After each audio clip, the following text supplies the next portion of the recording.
کہ 12 سال میں ایک بار کمبھ کا میلہ ہوتا، اور یہ کمبھ کا میلہ صرف 4 شہر میں ہوتا ہے، ہریدوار، پریاگراج، ناسک،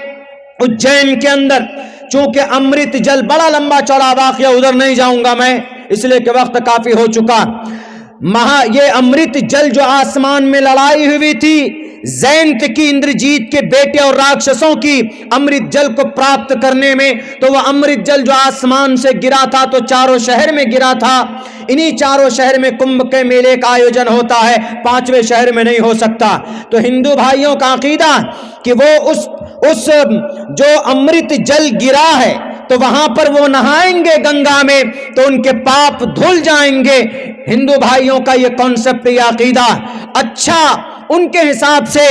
ان کا عقیدہ اچھا ہو سکتا، لیکن میرا ماننا رگ وید میں بھی کئی جگہ پر یہ بات کہی گئی، اگر کوئی ہندو بھائی یا کوئی مسلمان، اگر کوئی ہندو کسی کا مرڈر کر کے یا کسی کی زمین بےمانی کر کے یا کسی کا پیسہ بےمانی کر لیتا یا کسی کو برا بھلا کہتا، زبان سے کسی کو تکلیف دے دیتا، کسی کو تھپڑ مارتا یا کسی پر اتیاچار کرتا یا کسی ٹوپی اور داڑھی والوں کو صرف اس وجہ سے مارتا ہے کہ بھئی یہ ٹوپی اور داڑھی والا امام ہے اس لیے اس کو مارو، اتنا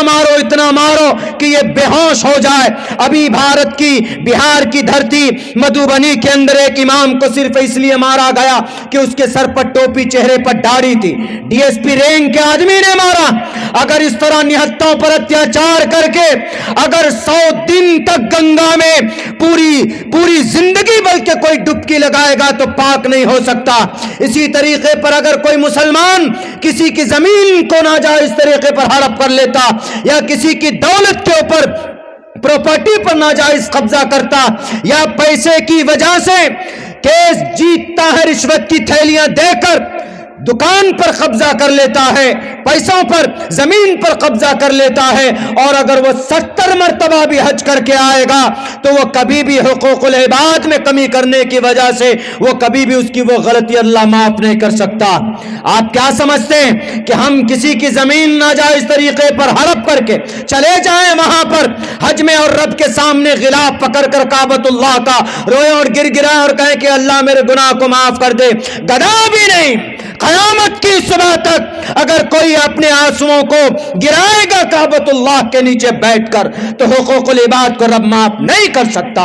ہندو بھائیوں، اگر آپ سنتے ہو تو سن لیجئے، یہ پیغام رب اور پرماتما کا۔ پرماتما کہتا ہے تمہارا عمل اچھا ہوگا، کسی کو اگر تم تکلیف نہیں دو گے، کسی پر ظلم نہیں کرو گے، نہیں کرنا چاہیے۔ اہنسا ستیم کرودستیاگا شانتی رپیشنم دیا بھلیشولو لوپ توم ہیر چاپلام۔ شریمد بھگوت گیتا کہتی